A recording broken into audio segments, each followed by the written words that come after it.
All right, folks, buckle up because today we are diving deep into some Pentagon drama. Yeah, we're talking a potential shakeup that's got everyone in Washington buzzing. President Trump has nominated Colby for a top defense position. And it's safe to say this nomination is causing more than a little bit of a stir. Not everyone is thrilled about this pick, to put it mildly. We're not just talking the usual partisan back and forth here. This has sparked some serious debate, even within the Republican ranks. There's some real tension brewing. And to make things even more interesting, Oh yeah, things are about to get interesting. we had Vice President Vance himself showing up on Capitol Hill. Making a personal appearance to advocate for Colby. Now, that's not something you see every day. Definitely not your average Tuesday in Washington. It really shows you how determined the administration is to get Colby confirmed. Vance was pulling out all the stops, singing Colby's praises. He called Colby a truth teller. Someone who's not afraid to challenge the status quo, even if it ruffles some feathers. And, for those of you listening at home wondering why you should care about this, Yeah, why does this matter to the folks out there in the real world? well, think of it this way. This isn't just about one guy getting a new job. This is about potential shifts in U.S. defense strategy. Colby's ideas, whether you agree with them or not, could have a huge impact. We could see a real ripple effect. This could change how America interacts with the world. No small potatoes. Before we jump into the controversy, let's give everyone some background on Colby. Right, let's set the stage here. Colby is not some random guy they pulled out of a hat. He's not just some newbie. He's actually a pretty seasoned defense policy expert. We're talking serious credentials. He even played a key role in shaping the 2018 U.S. national security strategy. So he's been in the game for a while. And Vance was really emphasizing that experience. Yeah, Vance was painting Colby as a forward thinker, someone with real vision. He even said Colby saw around corners that others missed. Like he could predict future defense challenges. Basically, Vance is arguing Colby's the kind of guy you want on your team when things get tough. He's saying Colby's got the insights to navigate this increasingly complex world. And that his fresh perspective is exactly what the administration needs. Someone who's not afraid to shake things up a bit. But here's where things get really interesting. Oh yeah, now we're getting to the good stuff. Colby has made some pretty bold statements, especially when it comes to Taiwan and Russia. Some might even say controversial.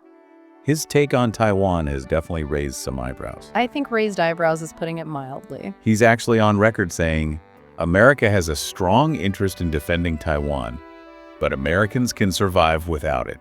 You could practically hear a pin drop when he said that. I can only imagine the reaction in the room. Jaws on the floor.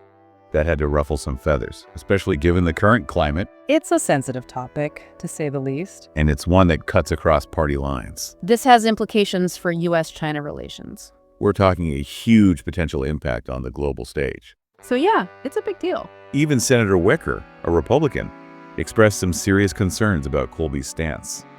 He wasn't shy about it. He basically said Colby's position on Taiwan was too soft. Not exactly a ringing endorsement. So how did Colby respond to all this? Did he back down at all? Well, he actually doubled down. He's standing his ground. Colby argued that his statement was a wake-up call, not a sign of abandonment. He's saying, hey, we need to be realistic here. He's basically saying that the U.S. needs to strengthen its own military. Get our house in order. And he thinks Taiwan and Japan need to step up their game too. Share the responsibility. So it's not about abandoning Taiwan.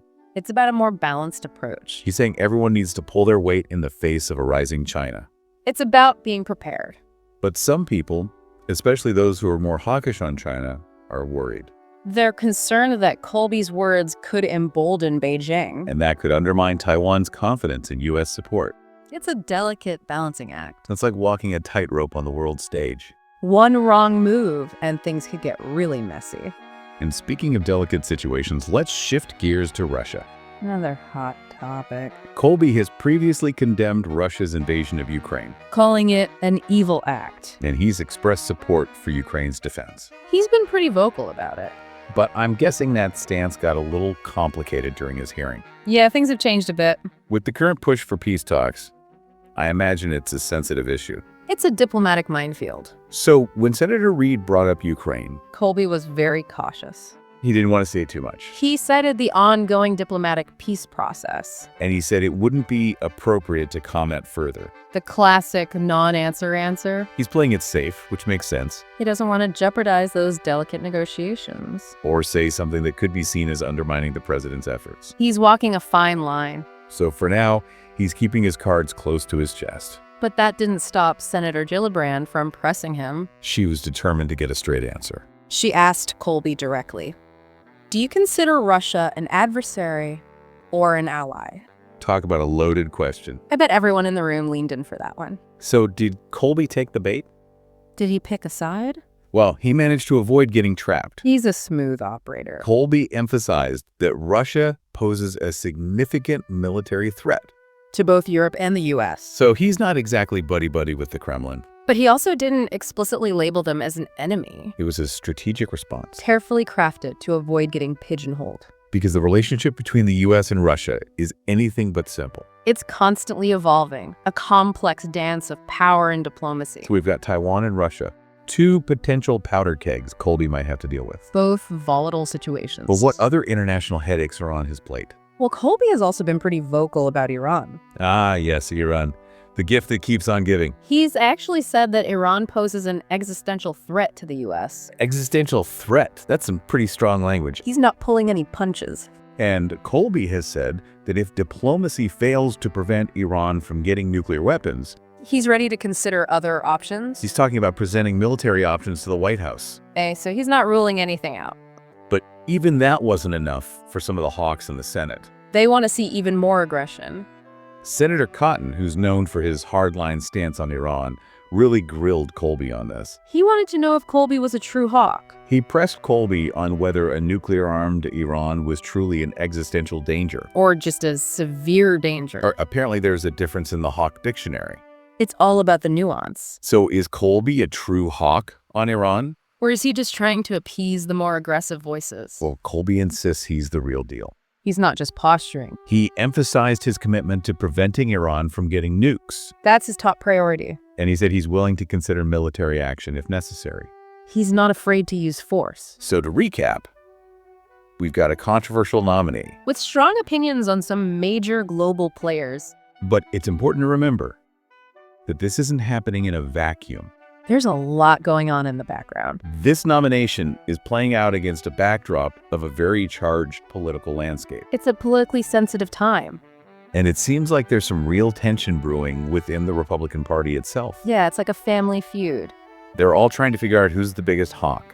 It's a competition to see who can be the toughest. Colby's stance on China is causing some friction. He's prioritizing China as the primary threat. And that means potentially shifting resources away from the Middle East. That's not sitting well with everyone. Especially more traditional hawks like Senator Cotton, who are focused on threats like Iran. They're worried about taking their eye off the ball. So it's a real tug of war within the GOP. Different factions vying for influence. On one side, you've got those who support Colby. They think he's the right person to implement the Trump administration's vision. They see him as a strong leader who's not afraid to make tough decisions. Someone who can shake things up and put America first. And on the other side, you have those who are more skeptical. They're worried about Colby's approach. They see him as too radical, too willing to rock the boat. They're concerned about the potential consequences of his actions. They think he could damage relationships with allies and destabilize the global order. They see him as a risk, a wild card. It all boils down to a fundamental difference in ideology. It's a clash of worldviews. Do you stick with the tried and true, even if it's showing some cracks? Or do you embrace a bold new approach, even if it carries some risks? It's a gamble, and the stakes couldn't be higher. We're talking about the future of U.S. foreign policy. And that has implications for all of us. The decisions made in Washington don't stay in Washington. They ripple outwards, affecting the entire world. So this is something we should all be paying attention to. And Colby's nomination has forced us to confront some tough questions. About America's role in the world.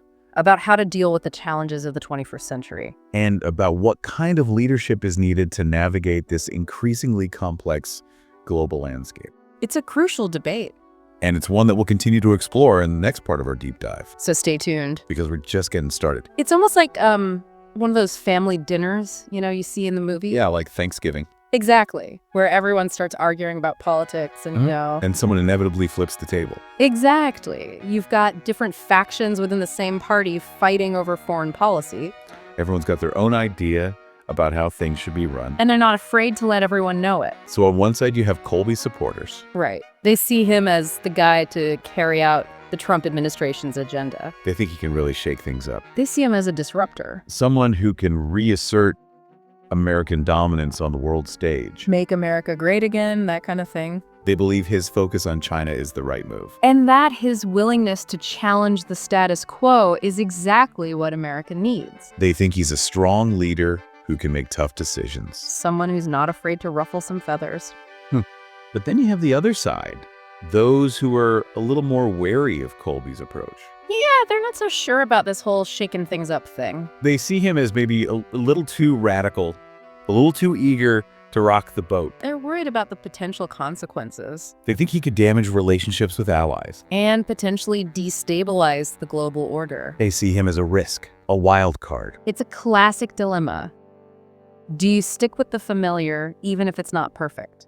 Or do you take a chance on something new, even if it's a little risky? It's a tough call, and the stakes are pretty high. And of course, all of this is happening in the very public arena of a Senate confirmation hearing. Where every word is scrutinized and analyzed. You can bet Colby's being very careful about what he says. He knows that every syllable is being dissected by the media and the public. So the big question is, will he actually get confirmed? Will he be the one to shape America's defense strategy for the years to come? It's $1 million question, and it's one that has a lot of people on edge. The White House is clearly pulling out all the stops to get Colby confirmed. I mean, they even sent the vice president to bat for him. But it's not going to be an easy road. He's facing opposition not just from the Democrats, but from some Republicans as well. So it's going to be a tough fight.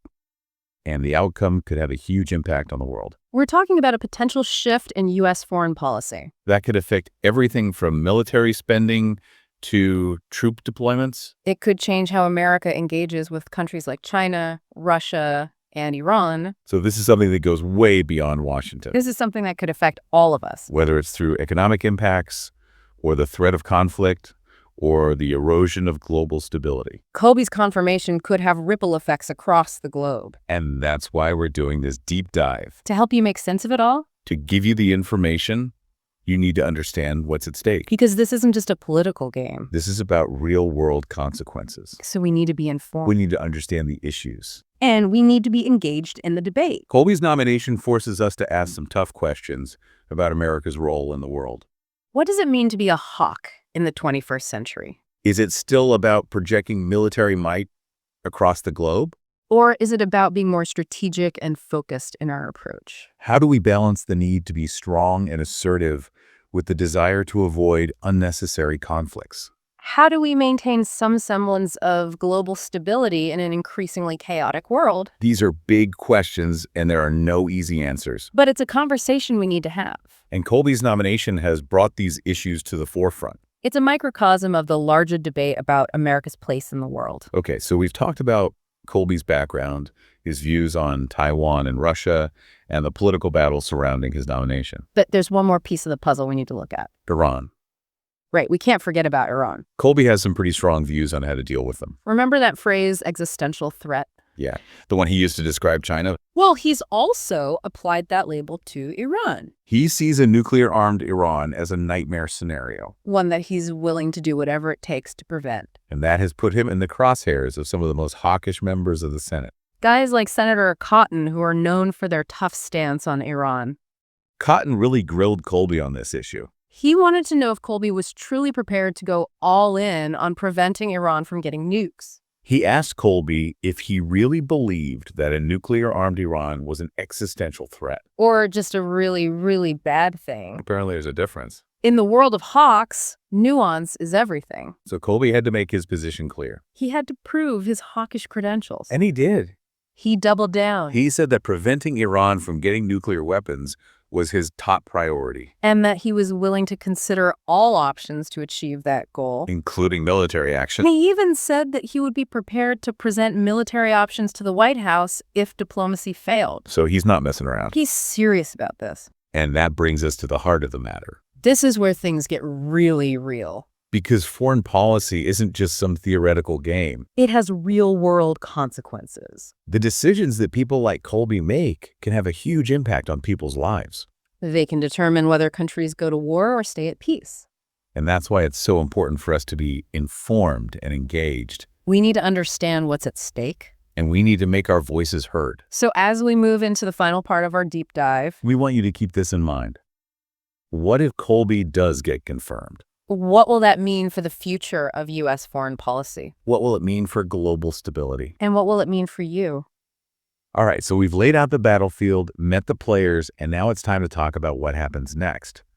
What if Colby actually takes charge at the Pentagon? Imagine a Pentagon where China is public enemy number one, where resources are diverted from those traditional hotspots, and where the U.S. might be a little more trigger-happy with its military might. That's the potential world Colby represents. So those of you listening at home, picture this.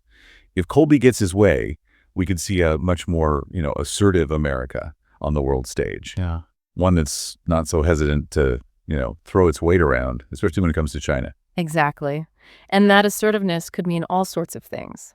Increased military spending, a bigger focus on developing some seriously high-tech weaponry, and, a more confrontational approach to dealing with those perceived threats. But wouldn't that also mean more tension with countries like China and Russia? Mhm. They're not exactly known for backing down from a challenge. It's a legitimate concern, right?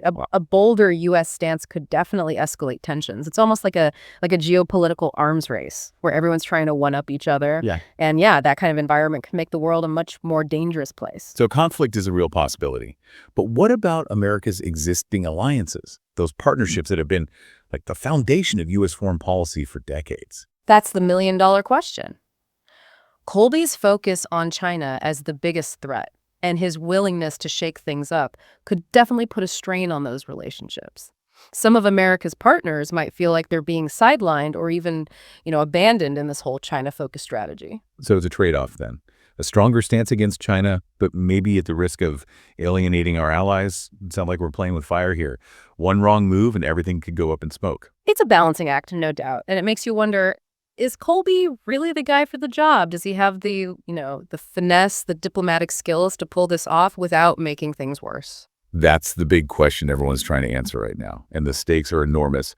We're talking about a potential reshuffling of the entire global power structure. And this is where you, our listeners, come in. These decisions made in those fancy Washington offices can have a real impact on your lives. Absolutely. Economic fallout, the threat of war, a less stable world.